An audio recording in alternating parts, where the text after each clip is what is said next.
dalam teori mental itu ada yang namanya reframing ya. Reframing itu tentang cara kita menentukan sudut pandang kita dalam melihat sebuah kenyataan atau masa lalu. Jadi quotes-nya gini, kita nggak bisa merubah masa lalu, kita nggak bisa merubah kejadian yang sudah terjadi, tapi kita bisa merubah cara pandang kita terhadap kejadian itu. Itu namanya reframing.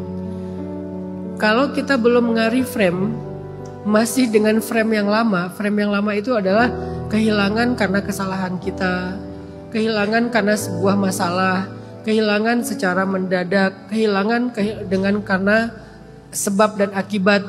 Itu frame pertama. Kalau kita belum merubah frame itu, kita nanti akan larut dalam rasa nggak rela, rasa bersalah, rasa marah. Karena saya juga pernah kayak gitu, kehilangan orang yang sangat saya cintai. Kan kita dalam keluarga itu ada banyak orang ya. Biasanya ada 1-2 orang tuh yang beda sama yang lain. Di keluarga kita keluarga besar. Kita ada 7 anak. Dari kita saudara bertujuh itu, yang paling saya cintai dan paling dekat dengan saya itu adalah kakak saya yang ketiga. Dan kakak saya yang keempat, karena saya yang kelima. Kakak saya yang keempat itu meninggal saat musibah tsunami di Aceh. Ketika saya masih kuliah di Mesir. Meninggalnya bareng dengan ibu saya juga, musibah tsunami.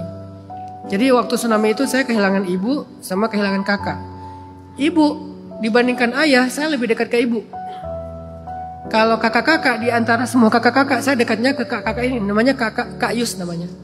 Jadi ketika saya masih kuliah di Mesir, saya terus berpikir nanti kalau saya udah lulus, saya pengen membahagiakan ibu sama kakak. Kalau yang lain mungkin pasti dibahagiakan, cuman bukan yang sebesar harapan 2 orang ini gitu. Saya pengen banget membahagiakan ibu saya, kakak saya, ibu saya, kakak saya, ibu saya. Malah saya nggak mikirin nikah, nggak mikirin mau punya jodoh. Saya cuman pengen baru lulus itu pengen bahagiain mereka berdua dulu aja gitu. Nggak mau nambah beban ataupun amanah baru pasangan dan keturunan, pengen berdua mereka dulu aja.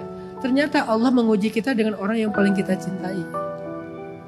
Jadi kalau yang saya kehilangannya selain mereka berdua, mungkin saya kehilangannya nggak lama gitu. Sedih tetap, nggak mungkin nggak sedih. Cuman nggak separah kehilangan 2 orang ini, dan kehilangannya itu ngedadak pas tsunami. Sayanya masih kuliah. 2 bulan sebelum tsunami, ibu saya nelpon, nyuruh saya pulang karena ibu saya lagi sakit. Waktu itu saya lagi nabung, karena kita orang miskin gak punya biaya banyak. Saya harus milih, uang tabungan saya pakai pulang dulu ke Indonesia, atau saya pakai haji, karena waktu itu saya pengen haji. Haji dari Mesir itu murah, cuma sekitar 500 sampai 1000 dolar. Ya sekitar 8 juta sampai 15 juta lah. Jadi lumayan murah ketimbang haji dari Indonesia. Dan gak ada kuota, tahun ini daftar, tahun ini berangkat. Kesempatan kan? Saya bilang ke ibu saya, "Mak, boleh nggak uang yang saya tabung itu saya pakai haji dulu tahun ini? Maaf, belum bisa pulang." Walaupun ibu saya nelpon karena beliau sakit minta saya pulang. Saya bilang mau haji dulu. Takutnya kalau saya pulang saya nggak bisa haji. Kalau saya haji saya nggak bisa pulang tahun itu, berarti tahun depan. Ternyata pas saya lagi haji, saya lagi di Madinah, terjadi musibah tsunami di Aceh, dan ibu dan kakak saya pun meninggal dalam tsunami. Di situ muncul framing, rasa bersalah, rasa marah ke diri saya sendiri. Seandainya saya ada di rumah, muncul kata-kata tadi, lau anni fa'altu kaza wa kaza. Seandainya aku ada di rumah, seandainya aku bersama ibu, mungkin gak akan begini, mungkin gak akan begitu. Karena tetangga ada yang selamat, soalnya mereka bisa lari ke tempat yang tinggi. Ibu baru keluar dari rumah sakit, gak ada yang bawa. Kalau ada saya di rumah pasti saya gendong. Banyaklah andai-andai yang muncul. Baru saya mulai berdamai dengan keadaan itu ketika saya reframing. Saya merubah cara saya melihat keadaan itu. Apa reframingnya? Reframingnya adalah saya ngelihat ibu itu memang qadarullah, memang sudah waktunya pulang. Qadarullah, sudah waktunya pulang. Tapi beliau pulang dalam keadaan yang istimewa, dalam keadaan tenggelam atau kena tsunami, dan itu dapat pahala syahid. Berarti ibu sama kakak saya dapat pahala syahid. Itu reframing pertama. Kedua, mungkin saya memang sudah nggak bisa membahagiakan mereka di dunia, tapi saya sekarang bisa membahagiakan mereka di akhirat. Makanya kenapa saya ngafal Quran, kenapa saya bangun masjid, kenapa saya bikin sekolah gratis, kenapa kita nampung pasien kanker yang nggak mampu, kenapa kita bantu pasien mental yang orang-orang kampung. Karena saya pengen semua kebaikan itu pahalanya ngalir buat ibu sama kakak, untuk membahagiakan mereka di alam kuburnya. Saya berharap alam kuburnya kayak taman-taman surga. Saya umrohkan mereka, dengan setiap kali saya umroh saya badalin. Setiap Idul Kurban saya niatkan berkurban untuk mereka. Setiap bulan puasa saya bayar fidyah untuk mereka. Siapa tahu mereka pernah ninggalin puasa dan belum sempat ngomong ke saya, jadi saya bayar hutang puasanya. Jadi fokus saya setelah reframing adalah gimana membahagiakan mereka dengan cara yang lebih baik. Akhirnya saya menerima dan jadi konstruktif. Ini namanya reframing. Jadi Kak Meli, saya nggak bisa ngasih saran dari sisi psikis ya. Ini harus konsultasi dengan psikolog dan psikiater, bahkan mungkin secara klinis karena berpengaruh kepada fisiknya. Tapi dari sisi agama, Nabi ngajarin kita untuk reframing. Bahasa Islamnya tuh hikmah. Bahasa Islamnya hikmah, melihat pesan di balik sebuah peristiwa. Lalu pesan itu kita jadikan sebagai amal solih. Dulu saya berpikir sedih banget gak bisa ada saat ibu membutuhkan saya. Dan sedih banget juga karena gak bisa membahagiakan ibu.